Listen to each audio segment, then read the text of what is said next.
Voilà, salut et bienvenue dans cette nouvelle vidéo. Alors, je vous ai récemment parlé de la Hamilton Khaki Field. J'espère que vous avez aimé la vidéo. Si ce n'est pas le cas, vous ne l'avez pas vu, hop, regardez cette vidéo. Non, je vous la mets par ici, plutôt par ici. Aujourd'hui, je vous parle aussi d'une Hamilton, mais d'une nouveauté qui allait être un petit peu plus contemporaine que la très historique gamme Khaki Field, c'est la gamme Jazzmaster. Alors, ces nouvelles Jazzmaster, elles viennent tout juste de sortir le 1er mars. Donc, on va les découvrir ensemble. Là, je les ai ici, tac, tac. Alors, attention, c'est une ligne, hein, donc il y a plusieurs modèles. Il y a des chronographes en 42 mm, plusieurs couleurs, un chronographe décliné en plusieurs couleurs. Il y a aussi des plus petites automatiques de 38 et de 34 mm. Et là, j'ai une 34 mm. Je me suis dit, tiens, si je parlais d'une 34, ça pouvait être plus sympa. Dans cette collection, il y a 4 versions du chrono que j'ai ici. Il y a une version sur bracelet cuir, une acier fond bleu, lunettes acier, une acier fond noir, lunettes noires. Et il y a la même acier fond noir, lunettes noires. Bref, vous les voyez défiler ici. C'est le principal. On a aussi du PVD or rose avec un cadran blanc, ça encore sur le chrono en 42 mm. Il y a des 38 mm où là il y a 3 modèles. Il y en a une acier sur fond bleu, alors non c'est la 34, une acier sur fond bleu lunettes acier, sur bracelet cuir qui elle va répondre en fait au chrono. On a pareil pour la acier fond noir lunettes noires sur un bracelet acier et enfin on a une PVD or rose, pareil ça répond au chrono, cadran blanc mais là sur bracelet cuir noir. Je pense qu'on pourrait aussi faire acier, lunettes noires avec bracelet cuir. Enfin bref, on peut faire un petit peu ce qu'on veut. Hein. Le bracelet, ça se change. Alors, dans les 34 mm que j'ai ici, il y a une acier fond bleu, lunettes acier. Tac. Sur bracelet cuir, c'est pas celle-ci. Une acier fond bleu clair, lunettes acier sur bracelet acier. Une acier fond noir, lunettes noires. Et il y a aussi une PVD or rose avec un cadran nacre vraiment très très joli. Et un bracelet beige. Voilà, on a la totalité des modèles et je vais parler uniquement de 2 d'entre eux. Le chrono que j'ai là entre les mains, qui est un chrono avec un fond bleu et une lunette acier, avec un sublime bracelet cuir, et la 34 mm en bleu clair. Alors, je vais commencer par le chrono qui, elle, a un boîtier de 42 mm. Et encore ici, c'est quand même un boîtier voilà, assez imposant. C'est un boîtier en acier inoxydable qui fait une épaisseur de 15,22 mm avec une entrecorne de 22 mm. Il fait 134 grammes, donc c'est un boîtier qui est relativement correct en termes de poids. On sent qu'on a quand même une jolie montre entre les mains. Quand on l'a entre les mains, on voit que le boîtier est légèrement conique. Il est brossé sur les flancs avec un poussoir incrusté dans la boîte qui lui va servir au réglage de la date. Il y a des chanfreins qui eux vont être polymiroirs, des chanfreins qui sont vraiment pas agressifs. On a un fond vissé ajouré, une couronne vissée qui elle est gravée du H de Hamilton. On a des poussoirs non vissés et tout ça, j'ai trouvé ça assez agréable au toucher. Voilà, c'est un boîtier qui est tout en rondeur, c'est un boîtier vraiment agréable à manipuler. Une fois qu'on l'a en main, il y a un côté un petit peu organique, un petit peu galé, je trouve, de ce boîtier qui est vraiment très très bien poli, très très bien fini. C'est pas agressif comme boîtier. La lunette ici, c'est une lunette tachymétrique en acier. Alors, je vais vous expliquer ce que c'est que tachymétrique. Donc, cette lunette, elle est gravée, très très finement gravée, avec des écritures bleues sur celui-ci. Et je trouve ça cool d'avoir des gravures, parce que c'est quand même plus durable d'avoir des gravures, d'avoir autre chose que de l'impression, parce que l'impression peut partir, alors que la gravure, elle va rester. C'est une gravure qui est remplie de peinture, tout simplement. Voilà, donc c'est une très jolie lunette tachymétrique.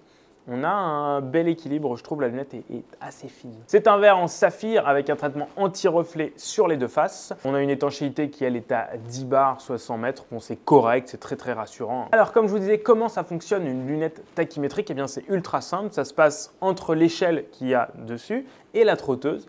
Il faut d'abord prendre 2 points, donc 2 points de référentiel. Typiquement, on prend 1000 mètres, donc le premier point est à 0 et l'autre est à 1000 mètres.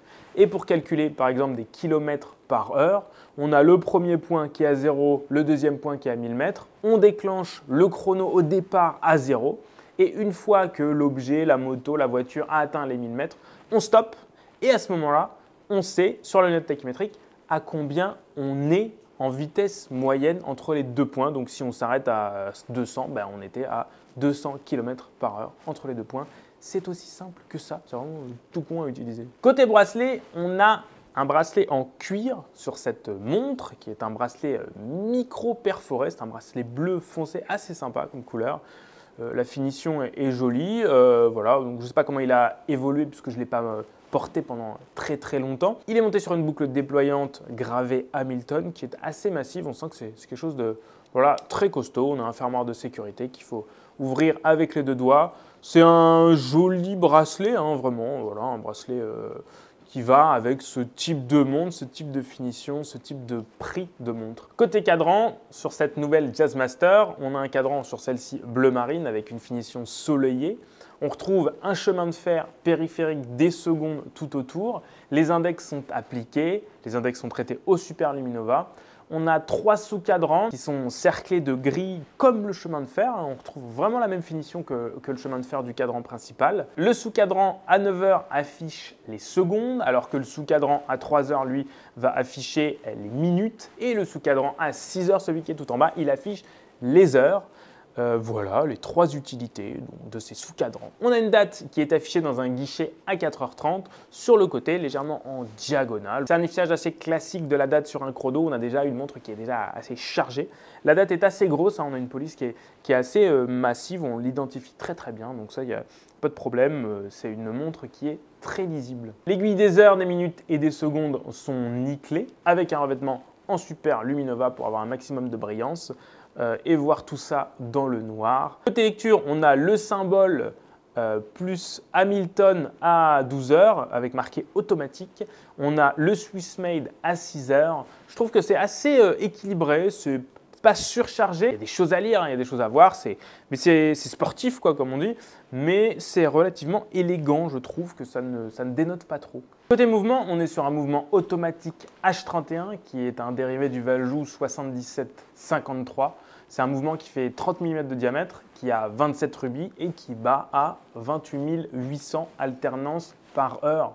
Alors, c'est un mouvement très connu. Valjoux, c'est des mouvements 7750, 7753, c'est des mouvements qui sont vraiment très reconnus, qui seront vraiment, il n'y a aucun problème avec ce type de mouvement, de très très bons chronos qui pourront être révisés par n'importe qui. Donc voilà, ça c'est plutôt une bonne nouvelle. Ce mouvement est équipé d'un spiral Nivacron, qui est une matière antimagnétique qui est propriété du Swatch Group. Voilà pour cette montre chrono. Dites-moi dans les commentaires ce que vous en avez pensé, puisque là on va passer à la 34 mm. 34, c'est vraiment une petite montre. Je n'ai pas trop l'habitude de porter du 34, mais je me suis dit que ça pouvait être sympa d'en tester une différente, parce qu'en fait, la marque a vraiment voulu cette nouvelle collection comme unisexe. Et quand j'ai vu cette 34, je me suis dit, ok, ça peut m'aller. Et en fait, en la portant, j'ai trouvé ça tout de suite vraiment très cool d'avoir une montre un petit peu plus petite. Alors, je suis d'accord, on va un petit peu du 42 au 34, c'est énorme la différence. On a un chrono qui est vraiment assez épais. Là, on a une 34 qui est toute petite. On a un boîtier de 34 mm qui fait 11,18 mm d'épaisseur. Hein, c'est vraiment très très fin.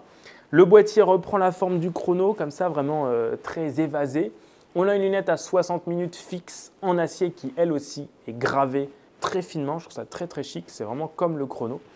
J'ai ici le cadran bleu clair, hein, qui est le cadran qui, à mon sens, est le plus chic et sportif, mais qui est très unisexe. Comme je vous disais, c'est étonnant au poignet de voir que cette montre peut être portée à la fois pour des hommes et pour des femmes, enfin par n'importe qui. Donc, moi, je vous recommande vraiment de la passer pour juger de cela. Hein. Ne vous faites pas une idée comme ça juste en regardant cette vidéo. Je trouve que cette montre, encore une fois, quand on la passe au poignet, elle est vraiment jolie. Elle a un verre saphir anti-reflet, une couronne vissée. La montre est étanche à 100 mètres. Comme je vous disais, pour le chrono, c'est typiquement une étanchéité qui est très rassurante. On peut aller dans l'eau avec, il n'y a pas de problème. Pour celle-ci, on a un bracelet acier qui est vraiment très joli, très simple, très sobre. Alors là, pour le coup, c'est brossé sans fioriture. Il est équipé d'une boucle déployante papillon avec des jolies pièces de bout pleines, hein, massives. Bon, bien sûr, on peut aussi la mettre sur un cuir, on peut la mettre voilà, sur n'importe quel bracelet sans souci. Le bracelet, c'est vraiment, voilà, ça se change, on s'en fiche. Donc, vous pouvez même acheter ce bracelet-là et puis mettre un bracelet cuir plus tard. Côté cadran, c'est une 3 aiguilles qui n'a pas de date. Hein. C'est un cadran soleillé avec des index appliqués, comme sa petite cousine chrono. On a un chemin de fer périphérique qui est très joli, très simple, très sobre, très fin, qui affiche les secondes. On a aiguille des heures, minutes et des secondes qui sont nickelées avec, comme sa petite cousine, la chrono, un revêtement Super Luminova pour briller dans le noir. Côté mouvement, on a un mouvement H10 qui est une base ETA 2824 qui était ensuite devenu le ETA C07601 qui était ensuite devenu le Hamilton H10. Bon, au final, c'est un mouvement qui affiche heure, minute, seconde, sans rien d'autre, mais avec une réserve de marche boostée de 80 heures. Donc ça, c'est très pratique. Bon, c'est un mouvement qui aurait pu être très précis. Donc ça, il n'y a pas de problème là-dessus. Voilà pour ces deux montres. Alors moi, je suis vraiment intrigué parce que je n'ai pas encore eu la chance d'avoir la 38 en main. J'ai eu que la 42 et la 34, mais je pense que la 38, elle a l'air vraiment très mignonne. Et pour ceux qui ne seraient pas prêts à passer le cap de encore descendre de 36, 34, vraiment d'avoir une montre trop fine, je pense que la 38, c'est l'équilibre vraiment parfait. La noire a l'air vraiment très mignonne. Je pense que ça peut vraiment être un beau best-seller, que ce soit sur bracelet cuir ou sur bracelet acier. Alors, côté douloureuse, côté prix, accrochez-vous bien, on est à 2395 pour le chrono. C'est extrêmement bien placé par rapport à la concurrence pour ce chrono. En général, un chrono, c'est un poil plus cher, surtout sur ce type de mouvement. Donc là, on est vraiment très bien placé pour ce type de finition, ce type de mouvement. Côté 34 et 38, on est juste au-dessus de 1000 €. On est à 1195 € sur acier, alors que la version cuir coûte 1125 €. Vous voyez, la différence, elle n'est pas très importante. C'est intéressant d'acheter le bracelet acier avec voilà, tout ce qu'il y a avec, hein, les pièces de boucle déployantes, etc. Et puis après, vous mettez dessus votre bracelet cuir que vous pouvez acheter un petit peu n'importe où. Il y a plein de boutiques qui font des bracelets. N'hésitez pas à me dire ce que vous en avez pensé dans les commentaires. N'hésitez pas à vous abonner, à mettre un petit pouce et puis à me rejoindre sur Instagram @verygoodlord. Et d'ici la prochaine vidéo, vous le savez, prenez soin de vous.